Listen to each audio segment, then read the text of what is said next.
Bismillahirrahmanirrahim. Assalamu alaikum. My name is Mohammad Hassan Nawaz. This is the first introductory video of eBay. इस video में हम eBay के overview लेंगे और eBay पे जो टूल्स हम लोग यूज़ करते हैं उसके बारे में मैं आपको थोड़ा बहुत बताऊंगा और साथ के साथ ही हम eBay के जो डिफरेंट बिजनेस मॉड्यूल्स हैं उनके बारे में बात करेंगे। तो आए चलें स्टार्ट करते हैं। सबसे पहले व्हाट इज़ eBay और why should we sell on eBay। eBay is a third party retail sale website जो क्या कहते हैं एज एफ बी एम ही काम करती है। इनका मेनली बिजनेस मॉडल यही है कि आपके पास प्रोडक्ट होना चाहिए और आप ही उसकी fulfilment, customer support, each and everything आप खुद देख रहे होते हैं, रादर देन अमेज़ॉन की तरह कि अमेज़ॉन आपको ये सर्विसेज प्रोवाइड करता है बट ईबे इस तरह की कोई सर्विसेज प्रोवाइड नहीं करता, जो कि एक सेल्स के दिनों में लाइक इन Q4 थोड़ा बहुत हेक्टिक काम भी हो जाता है। बट फिर भी why should we sell on eBay. तो यार 182 मिलियन एक्टिव यूजर्स हैं ईबे पर, ठीक है, वर्ल्ड वाइड। और लास्ट ईयर Q4 में ईबे ने $22 बिलियन की सेल की है। It's the second largest market place in the US as well, ठीक है। तो अगर ठीक है फर्स्ट पे जाने के लिए अगर आपको पहले सेकंड से स्टार्ट करना पड़ता तो it's good to go. Okay, तो उसके बाद हमारे पास आ जाता है कि ईबे पे डिफरेंट बिजनेस मॉड्यूल क्या हैं। ईबे का जो मेन बिजनेस मॉड्यूल है वो FBM ही है, ठीक है, कि फुलफिलमेंट बाय मर्चेंट। आपके पास ऑर्डर आएगा, आप ही देखोगे, आप ही उसकी केयर करोगे, आप ही कस्टमर को डिलीवर करोगे, आप ही कस्टमर को के चैट कस्टमर सपोर्ट भी आप खुद देख रहे होगे। आपके अकाउंट के जो भी इश्यूज आ रहे हैं, नेगेटिव फीडबैक्स आ रहे हैं, उनको आपने हैंडल करना है, सब कुछ आपने ही हैंडल करना है। लेकिन इसके बावजूद हम इसमें FBM के साथ साथ FBM जो मोस्टली हमारे यहाँ पे जो मानी जाती है, FBM is like kind of drop shipping, but FBM में लोग होलसेल भी करते हैं, FBM में लोग प्राइवेट लेबलिंग भी कर रहे हैं और FBA कैसे कर सकते हैं उसका भी मैं आपको बताऊंगा। तो होलसेल और प्राइवेट लेबलिंग का तो आपको नाम से ही अंदाज़ा हो जाता है। इसमें जो हम ईबे में प्राइवेट लेबलिंग करते हैं, इसमें ये नहीं होता कि ये आपका एसेट बन रहा होता है, बट इसमें ये हो रहा होता है कि आपकी ROI जो है वो बहुत ज़्यादा इंक्रीज़ हो जाती है। लाइक हम जो होलसेल या FBA करते हैं उसमें हमारी ROI नॉर्मली जाती है 50 to 60% मिनिमम। और जब प्राइवेट लेबलिंग की बात करते हैं, क्योंकि उसमें हमारे पास बल्क में हमने स्टॉक लेना होता है, तो हमारी ROI मोर देन 100% पे भी चली जाती है। उसकी कुछ डिफरेंट स्ट्रेटजीज़ हैं जो हम डिस्कस करेंगे in the detail video, in the detail upcoming videos में, सही है। अच्छा चलें, उसके बाद जो हम टूल्स हैं जो हम लोग यूज़ कर रहे होते हैं, उसमें जो कुछ टूल्स, काफ़ी ज़्यादा टूल्स हैं, डिफरेंट लोगों ने अपने अपने टूल्स डिज़ाइन भी किए हुए हैं और उन्हें मार्केट में डाला हुआ है कि हाँ ये ख़रीद लो, ये ख़रीद लो। Like anyone has their own tools, but जो टॉप के टूल्स हैं उसमें ज़िक एनालिटिक्स है जो कि हम प्रोडक्ट रिसर्च के लिए यूज़ करते हैं। ये टूल जो है सबसे ज़्यादा उस टाइम काम आता है जब हम अली एक्सप्रेस से ईबे पे काम कर रहे होते हैं, ड्रॉप शिपिंग कर रहे होते हैं। अली एक्सप्रेस से परचेज़ किया आपने, कस्टमर को जा रहा है, आपने आइटम लोकेशन चाइना डाली हुई है। तो इसमें मैंने जो ओवरव्यू किया है कि US के प्रोडक्ट्स बहुत कम निकाल के देता है ये, लेकिन अगर मैं इसकी सेटिंग्स में जाके इसको बोलता हूँ कि हाँ मुझे चाइना से प्रोडक्ट्स निकाल के दो और मुझे चाइना की सारी हिस्ट्री बताओ, सेल्स हिस्ट्री, चाइना के प्रोडक्ट्स की हिस्ट्री बताओ, तो ये उसके लिए फार बेटर, बहुत बहुत अच्छा टूल है। उसके बाद आता है टेरापिक। टेरापिक इज़ एन अमेजिंग टूल। ये ईबे का अपना एक टूल है जो ईबे के अकाउंट के अंदर होता है, सही है। ये पहले नहीं था, ईबे ने कुछ टाइम पहले ही ईबे अकाउंट्स में लॉन्च किया है और ये एक जंगल स्काउट जैसे आप लोगों को पता होगा उसकी तरह है। ये हर एक प्रोडक्ट का कंप्लीट डाटा देता है हमें, ठीक है। उसकी पास ईयर में क्या सेल्स रही हैं, एवरेज सेल उसकी कितनी है, उसको कितने लोग सेल कर रहे हैं, उसके बारे में सब कुछ बताता है। उसके बाद हमारे पास होता है ऑटोडीएस बेसिकली एक इन्वेंट्री मैनेजमेंट सॉफ्टवेयर है जो कि जब हम ड्रॉप शिपिंग बेसिकली कर रहे होते हैं उसमें हमारे लिए ये ज़्यादा यूजेबल होता है, क्योंकि जब आपके पास 300 लिस्टिंग्स हैं, ऑब्वियसली आपको नहीं पता कि आप जहाँ से सोर्स कर रहे हो वो आइटम आउट ऑफ स्टॉक तो नहीं चला गया, तो उसने प्राइस तो नहीं इंक्रीज़ कर दी, क्योंकि आपके पास तो नहीं है, आप तो किसी रिटेल से या कहीं से भी सोर्स कर रहे हो, तो आप नहीं मैनेज कर सकते तो उसके लिए हम AutoDS यूज़ करते हैं। इसके अलावा इसमें डिस्क्रिप्शन के टेम्पलेट्स भी हैं, इधर से आप ऑटो ऑर्डर्स भी कर सकते हो और बहुत सारी चीज़ें होती हैं। उसके बाद हमारे पास आता है ट्रैकर बोर्ड। ये बेसिकली अब जब आप ड्रॉप शिपिंग पे ऑर्डर्स ले रहे होते हो तो eBay पे एक दिन में मोर देन 100 ऑर्डर्स भी आते हैं, और जब आपने 100 ऑर्डर्स को मैनेज करना है, उनको फुलफिल तो कर दिया, उसके बाद उनकी ट्रैकिंग आईडी। eBay पे सबसे ज़्यादा इंपॉर्टेंट है ट्रैकिंग आईडी। अगर आपने अपने कस्टमर को ट्रैकिंग आईडी नहीं दी, आपका कस्टमर आपकी जान खा जाएगा। उसके बाद और अगर आपने ट्रैकिंग आईडीज टाइमली नहीं प्रोवाइड की, आपका eBay का अकाउंट सस्पेंड भी हो जाता है, जिसमें आपके पास डिफरेंट टाइप्स की सस्पेंशन आ जाती है। MC011 आ जाता है, MC113 भी आ जाता है कभी कभी, और आपके फीडबैक्स भी नहीं आते, और कस्टमर आपको इतना ज़्यादा परेशान कर देता है कि आपकी सोच से भी बाहर है। तो उसके लिए हम क्या करते हैं, अब ओबियसली या तो मैं एक बंदा हायर कर लूँ कि जो बैठे और सिर्फ हर एक ऑर्डर की ट्रैकिंग आईडी अपडेट करता रहे, उसका दिन में सिर्फ यही काम हो, 8 से 10 घंटे वो लगाए, उसकी सैलरी पे करूँ, rather than using an employee we can do it automatically by using tracker board. तो ये एक बहुत अच्छा सॉफ्टवेयर है ट्रैकिंग के लिए, और इसके और भी बहुत सारे फ़ायदे हैं जो आगे हम डिटेल में डिस्कस करेंगे। उसके बाद हमारा नेक्स्ट स्टेप क्या होना चाहिए, या हम नेक्स्ट स्टेप क्या ले रहे होंगे, हम ये सीखेंगे कि eBay पे ड्रॉप शिपिंग कैसे होती है, eBay का होलसेल FBM हम कैसे कर सकते हैं, और eBay पे प्राइवेट लेबलिंग कैसे कर सकते हैं। हम इस पे डिफरेंट ऐप्स लर्न कर रहे होंगे, डिफरेंट एक्सटेंशंस की मैं बात कर रहा हूँ कि कौन सी एक्सटेंशंस हैं जिनसे हम सोर्सिंग के लिए यूज़ कर सकते हैं, पिक्चर के थ्रू प्रोडक्ट्स कैसे फाइंड किया जा सकते हैं, या अगर मैंने सपोज मैंने अमेज़ोन से प्रोडक्ट सोर्स किया हुआ था बट मुझे पता ही नहीं था कि वो मुझे वॉलमार्ट से सस्ते में मिल सकता है, या BB&B से मुझे मिल सकता है, ओवर स्टॉक से मिल जाता है, लुइस से मिल सकता है। तो हम लोग क्या करते हैं, कुछ एक्सटेंशन यूज़ करते हैं जो हमें बेस्ट प्राइसेस फाइंड करके देती हैं। उसके बाद हम डिटेल में बात करेंगे प्रॉफिटेबल प्रोडक्ट्स कैसे फाइंड कर सकते हैं इन ड्रॉप शिपिंग, जिसमें हम मिनिमम क्राइटेरिया सेट करते हैं कि 20-25% होना चाहिए।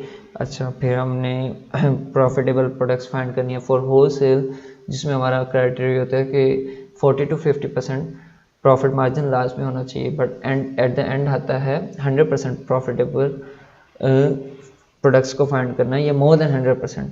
उसके लिए जो हमारा मिनिमम क्राइटेरिया होता है वो ये होता है कि हमने मिनिमम 80% तक हमने ऐसा प्रोडक्ट फाइंड करना है जो हमें 80% तक नेट ROI दे। क्योंकि ओबियसली अगर मैं इन्वेस्टमेंट कर रहा हूँ, बेशक $2000 की ही क्यों ना हो, लेकिन मेरा टारगेट ये है कि मैंने $2000 का स्टॉक लिया है तो एटलीस्ट मैं 2000 से 1500 से 2000 तो बनाऊँ। अगर मैं 2000 पे $2200 या $2300 बना रहा हूँ तो मुझे तो कोई फ़ायदा नहीं है। और उसके बाद इसमें आपका कॉन्फिडेंस होगा कि हाँ मैंने चूज़ कैसे करना है प्रोडक्ट को, बाय कैसे करना है, इतना आपको कॉन्फिडेंस देना है। फिर हमने सक्सेसफुल बिजनेस स्ट्रेटजीज जो हमने अपने eBay के लिए किए हैं, जो मेरे पास अभी मोर देन 15 क्लाइंट्स हैं उनके लिए यूज़ कर रहा हूँ। तो क्या कर रहा हूँ, जो मैं अपने अकाउंट्स के लिए भी कर रहा हूँ, तो हमारी जो स्ट्रेटजीज हैं वो मैं आपके लोगों के साथ डिस्कस कर रहा हूँ। फिर कुछ चीज़ें हैं कि ये हर सेलर को मेरे ख्याल में कर लेनी चाहिए, क्योंकि मैंने बहुत से लोगों को देखा है कि उनके ऑर्डर की कोई रिपोर्ट्स नहीं होती, उनको कोई पता नहीं होता कि मेरे उस ऑर्डर के साथ क्या चल रहा है, मेरे उस कस्टमर ने क्या बोला हुआ है। तो हमने कुछ स्ट्रक्चर वाइज अपना डाटा इस तरह से कलेक्ट करना शुरू किया हुआ है कि हमारे पास एक ही रिकॉर्ड में सारा डाटा आ रहा होता है, और जब मुझे कस्टमर का मैसेज आता है तो मुझे पता होता है कि इस कस्टमर को मैंने कैसे डील करना है और इस कस्टमर के ऑर्डर के साथ क्या इशू आया हुआ है। सही है। उसके बाद सस्पेंशंस जो आ जाती हैं, कुछ लोगों को नहीं पता होता कि कुछ लोगों के लिए जो होता है फर्स्ट सस्पेंशन जो है वो बहुत मसला करती है, उससे कैसे अवॉइड करना है, वो ज़रूरी भी है या नहीं है। या फिर MC011 जो eBay की सबसे बड़ी सस्पेंशन है उससे कैसे अवॉइड किया जाए, या MC113 जो एक नई सस्पेंशन आई हुई है उसके लिए कैसे मतलब कि अवॉइड कर सकते हैं। उसके बाद मैं आपको बताऊंगा कि MC011 जो eBay की सबसे बड़ी सस्पेंशन है वो कैसे रिमूव की जाए।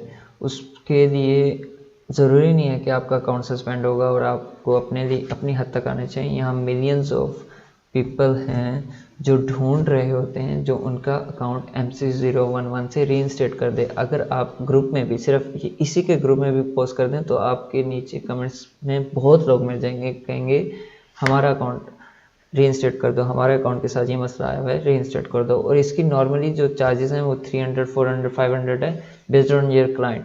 बट एज अ फॉरनर जब आप किसी फॉरनर से कर रहे होते हैं तो 800 to $1000 they will pay you, because MC011 कोई भी नहीं लेता और ये बहुत टफ सस्पेंशन है इससे रीइंस्टेट करवाना। और इसके बाद eBay की कोई भी बड़ी सस्पेंशन नहीं है। तो eBay की सबसे बड़ी सस्पेंशन है MC011, उसको आपने रिमूव कर दिया। अब मेरा अकाउंट जो मैं 1 साल से चला रहा हूँ उस पे सस्पेंशन आ गई है और मेरा एक चलता कारोबार था जो बंद हो गया, ठीक है। और मैं आप मुझे आके कहते हैं कि भाई 1 लाख रुपये मुझे दे दो, मैं आपकी ये दुकान दोबारा चला दूँगा। तो मेरे हिसाब से मैं तो रेडी हूँ आपको 1 लाख पे करने के लिए, ठीक है। तो ज़रूरी नहीं है कि ये जो आप सीख रहे हैं, अगर आपका eBay का अकाउंट नहीं है तो क्या कहते हैं आप लोग नहीं कर सकेंगे, आप कमा नहीं सकते इससे। बहुत कमाने के तरीके हैं यहाँ पे। उसके बाद MC011 में या पेपैल में जब आपसे इनवॉइसेस मांगे जाते हैं उनको कैसे बनाना है, उनको कैसे एडिट करना है, उनको बनाने का तरीका क्या है, वो सारी चीज़ें मैं आप लोगों के साथ डिस्कस कर रहा हूँ। उसके बाद कुछ स्टेल्थ पेपैल बनाए जाते हैं, वो कैसे बनाए जाते हैं, डिफरेंट फॉरम्स पे जाके आप अपनी सर्विसेज कैसे सेल कर सकते हैं वो भी मैं बता रहा हूँ। सिर्फ फाइवर, अपवर्क, ये एक बहुत बड़े प्लेटफॉर्म्स हैं और यहाँ पे अगर कंपटीशंस भी देखा जाए तो बहुत ज़्यादा है। मैं पर्सनली मेरे अभी तक फाइवर या अपवर्क पे एक आधा प्रोफाइल होगा जो मैंने कभी ज़िंदगी में लॉगिन किया होगा, मुझे याद नहीं है। मुझे जो सबसे ज़्यादा क्लाइंट्स मिलते हैं मुझे फेसबुक से मिलते हैं, मुझे इंस्टाग्राम से मिल जाते हैं, मुझे ट्विटर से मिल जाते हैं। मुझे गोरों के फॉरम्स का पता है जहाँ पे लोग अपनी ये सर्विसेज बेच रहे होते हैं, मैं वहाँ पे जाके डायरेक्ट उधर पोस्ट करता हूँ और उधर कमेंट्स करता हूँ, तो मुझे डायरेक्ट वहाँ से क्लाइंट्स मिल जाते हैं। मुझे कभी अपवर्क और फाइवर पे भी जाने की ज़रूरत नहीं पड़ी। अगर मैं वहाँ चला जाऊँ तो मुझे पता है मुझे बहुत काम मिल जाएगा, लेकिन अल्हम्दुलिल्लाह मुझे जाने की ज़रूरत नहीं पड़ी जब आपको फेसबुक से ही क्लाइंट मिल जाते हैं। और आप सारा दिन बैठे हुए हैं फेसबुक यूज़ कर रहे हैं, किसी ग्रुप में जाके आपने कमेंट कर दिया और आपको वहीं से भी क्लाइंट मिल जाते हैं, तो वो मसला ही नहीं है। तो ये सारी चीज़ें भी मैं आपको इंशाल्लाह नेक्स्ट वीडियोस में सिखा रहा हूँ। उसके बाद जो कुछ चीज़ें हैं जो हम इंशाल्लाह आगे डिस्कस कर रहे होंगे, उसमें बिज़नेस मॉडल्स हैं eBay के, इन जो मैंने अभी आपको बताए हैं उनको और डिटेल में मैं आपके साथ डिस्कस करूँगा। प्रोज एंड कॉज हैं, eBay का अकाउंट आप लोगों ने कैसे सेटअप करना है, इसकी प्रोडक्ट रिसर्च कैसे होती है, कौन से टूल्स और डिटेल में हैं, और जो एक्सटेंशन हम मेनली यूज़ करते हैं वो क्या क्या हैं, फिर प्रॉफिट कैलकुलेशंस किस तरह की जाती हैं प्रॉपर वे में, फिर उस प्रोडक्ट की सोर्सिंग कैसे करनी है जो क्या कहते हैं ड्रॉप शिपिंग के लिए है। उसकी सम बहुत सी वीडियोस आप लोगों ने ऑलरेडी भी देख रखी होंगी, लेकिन कुछ हमारी स्ट्रेटजीज़ हैं वो मैं आप लोगों के साथ डिस्कस कर रहा हूँ। और साथ के साथ आपने चाइना से कैसे सोर्स करना है वो मैं आपको बता रहा हूँ। और 100% प्रॉफिट वाले प्रोडक्ट्स कैसे निकाले जाते हैं, उनको कैसे सोर्स किया जाता है, ये सारी चीज़ें मैं आप लोगों के साथ डिस्कस कर रहा हूँ।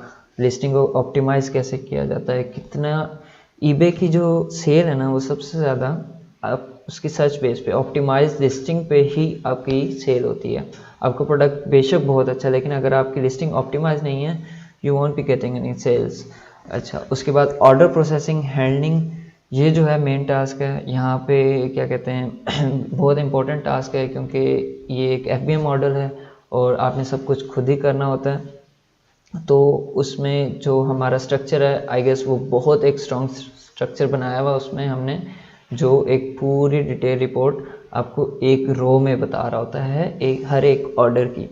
उसके बाद टैक्स एग्जाम्प्ट क्या होता है, इससे हम अपने प्रॉफिट्स किस तरह इंक्रीज़ करते हैं, कस्टमर सपोर्ट किस तरह से करते हैं हम USA स्टैंडर्ड के हिसाब से, जो उन लोगों का स्टैंडर्ड है, या जो eBay का कस्टमर है मुझे पता है इनका क्या स्टैंडर्ड है, उस हिसाब से मुझे इसको क्या रिप्लाई करना है और प्रोएक्टिव मैसेज क्या करना है। अगर मुझे पता है कि इसका ऑर्डर प्लेस ही नहीं कर पाऊँगा तो उनके साथ कैसे डील करना है। रिमूविंग डिफेक्ट्स हैं, डिफेक्ट्स में हमारे पास नेगेटिव फीडबैक भी आ जाते हैं, लेट शिपमेंट रेट्स भी आ जाते हैं। बहुत से लोगों को ये होता है कि डिफेक्ट्स में सिर्फ हमारे पास केसेस हैं, नहीं, लेट शिपमेंट रेट्स भी होते हैं हमारे पास वैलिड ट्रैकिंग रेट भी होते हैं, जिसकी वजह से हमारी सेल्स बूस्टअप हो रही होती हैं और लोड जा रही होती हैं, लेकिन हमारे वैलिड ट्रैकिंग रेट बहुत गिरा होता है या फिर हमारा लेट शिपमेंट रेट बहुत ज़्यादा इंक्रीज़ हुआ होता है और उसकी वजह से हमारी जो सेल्स हैं वो बहुत डाउन हो रही होती हैं। और हम ये सोच रहे होते हैं कि यार मैंने तो इतनी ऑप्टिमाइज़ कर दी, मैंने इतने ज़्यादा प्रोडक्ट्स लगा दिए, but still I am not getting any sales, what the hell, what's going on. हम eBay से बात कर रहे होते हैं कि यार मेरा अकाउंट को देखो क्या हो रहा है, मेरे पास सेल नहीं आ रही। तो ये सारे डिफेक्ट्स जो हैं वो मैं आपको रिमूव करने का तरीका भी बताऊंगा, और ये डिफेक्ट्स हैं इन पे हम डिटेल में बात करेंगे। फिर जो है इंट्रोडक्शन टू स्टेल्थ अकाउंट है। स्टेल्थ अकाउंट शायद कुछ लोगों ने ये टर्म भी पहली दफ़ा सुनी हो। आप इन सम वेज आप कह सकते हैं कि एक फेक अकाउंट बनाना कैसे होता है। मतलब कि अगर मैंने पर्सनली स्टेल्थ अकाउंट पे काम कर कर के सीखा है, क्योंकि ना मेरा कोई बाहर जानने वाला था, ना मुझे कहीं से अकाउंट मिलने थे, और शायद उस टाइम एक्सट्रीम कॉमर्स का भी मुझे नहीं पता था। ओबियसली मुझे पता लगा तो यहाँ से भी मुझे बहुत गाइडेंस मिली है, बट उस टाइम मैंने जितना भी ईबे का काम सीखा है और ख़ुद से सीखा है वो सिर्फ स्टेल्थ अकाउंट्स पे काम कर करके सीखा है। क्योंकि स्टेल्थ अकाउंट एक ऐसी चीज़ है कि बंद हो जाए तो खैर है, मैं और बना लूँगा, मैं फिर कर लूँगा। मैंने जितनी भी टेस्टिंग की है अपनी स्टेल्थ अकाउंट पे की है, किसी ऑनर के अकाउंट पे नहीं की, क्योंकि मुझे पता है कि एक अकाउंट की इंपॉर्टेंस क्या होती है और स्टेल्थ अकाउंट की इंपॉर्टेंस क्या होती है। फिर स्टेल्थ अकाउंट की भी एक मार्केट प्लेस है, स्टेल्थ अकाउंट कैसे बाय सेल होते हैं उनका भी मैं आपको डिटेल में बता रहा हूँ। तो ये एक बहुत लंबी डिस्कशन है, इंशाल्लाह नेक्स्ट टॉपिक में हम कर रहे होंगे। उसके बाद ईबे के स्टोर्स हैं, वो क्या हैं, ईबे के स्टोर्स को मैनेज कैसे करना है वो हम देखेंगे। ईबे का स्टोर डिज़ाइन कैसे होता है, ये सारी चीज़ें भी हम वो देख रहे होंगे अगली वीडियोज़ में। उसके बाद ईबे का अपना एक नया पेमेंट मेथड आ गया है, उसे ईबे मैनेज पेमेंट कहते हैं। इससे पहले ईबे सिर्फ पेपैल में आपको पेमेंट देता था, जिसमें वो 21 दिन का भी होल्ड करता था, कुछ अकाउंट्स पे वो 15 डेज़ का होल्ड कर रहा होता था, और 7 दिन का। और मेरे पास कुछ अकाउंट्स हैं जिस पे इंस्टेंट पेमेंट्स भी आ रही होती थी, बट अभी मैनेज पेमेंट आ गया जिसमें 2 दिन के बाद आपको ईबे बैंक में पेमेंट कर देता है, अगर आपका अकाउंट बहुत अच्छी स्टैंडिंग में है। उसके बाद ईबे फ्रीलांसिंग का ओबियसली मैंने आपको अभी पहले भी बताया, फिर बता रहा हूँ कि ईबे फ्रीलांसिंग की जितनी सर्विसेज आप प्रोवाइड कर सकते हो, by product listing optimization, store management, each and everything, हर एक आपकी गिग बन सकती है। आप हर एक सर्विस को अलग-अलग भी दे सकते हो, फिर एक कंप्लीट अकाउंट को भी दे सकते हो। और एक ईबे का वी है, सपोज अगर मैं किसी का अकाउंट मैनेज कर रहा हूँ तो मैं उनसे $700 to $800 पर मंथ चार्ज करता हूँ, ठीक है। बट ओबियसली हमारा ये होता है कि हम अगर आपसे चार्ज करें तो वो आप इस लेवल पे आके करें कि देखो मैं अगर आपसे इतना चार्ज कर रहा हूँ तो मैं आपको इतना निकाल के भी दूंगा, ठीक है। और हमने भी स्टार्ट किया था, हमने $100 से भी स्टार्ट किया था, और आज हम $800 भी ले रहे हैं। उसके बाद स्टेल्थ पेपैल कैसे बनाते हैं, जो बहुत से लोगों का सबसे बड़ा मसला है कि मैं कंपनी नहीं खुलवा सकता, मेरे पास इतना बजट नहीं है, मेरे पास कोई एड्रेस नहीं है, मेरे पास ये नहीं है, मेरे पास वो नहीं है। 100 ऑफ एक्सक्यूज़ के बाद भी मैं आपको स्टेल्थ का पेपैल बनाना सिखाऊंगा कि आप थोड़े टाइम के लिए फॉर लर्निंग पर्पस आप स्टेल्थ पेपैल कैसे बना सकते हैं, अपनी छोटी छोटी पेमेंट्स उसमें से कैसे रिसीव कर सकते हैं, आप अपना पायनियर उसके साथ कैसे अटैच करेंगे, या आप अपना बैंक अकाउंट किस तरह अटैच करेंगे, ये सारी चीज़ें मैं आपको बताऊंगा। कुछ चीज़ें हैं जो अवॉइड करने होती हैं, लेकिन लोग उन्हें ना एक बहुत छोटी सी बात समझ के निकल जाते हैं, तो वो चीज़ें भी हम इंशाल्लाह डिस्कस करेंगे। बहुत छोटी छोटी चीज़ें होती हैं, और वो छोटी छोटी चीज़ें ना बाद में बहुत बड़ा मसला कर जाती हैं। ईबे अकाउंट सस्पेंशन की मैंने ऑलरेडी बात की है, उसके बारे में भी मैं आपको बताऊंगा, डॉक्यूमेंट्स जो रिक्वायर्ड होते हैं, और उसके बाद क्या कहते हैं जो ईबे के अकाउंट की रीइंस्टेटमेंट की सर्विसेज हैं ये आप किस तरह दे सकते हैं, आप अपने अकाउंट को सस्पेंड होने से कैसे बचा सकते हैं, इन सब के बारे में इंशाल्लाह आपसे बात होगी। तो ये एक इंट्रोडक्शन वीडियो थी जिसमें मैंने आपको बेसिक एक्सप्लेन करना था कि जो हमारी अपकमिंग वीडियोस हैं उनमें हम किस बारे में बात कर रहे होंगे और क्या क्या बात कर रहे होंगे। इसके बारे में आपको कुछ क्वेश्चन है, कोई बात है, आप मुझसे पूछ सकते हैं। ये एक्सट्रीम कॉमर्स का ग्रुप है, मैंने उनका लिंक भी दिया हुआ है, और ओबियसली वीडियो बूट कैम्प में जा रही है तो आपको सबको एक्सट्रीम कॉमर्स ग्रुप का पता होगा, आप वहाँ पे भी मुझसे पूछ सकते हैं। थैंक यू सो मच, अल्लाह हाफिज़।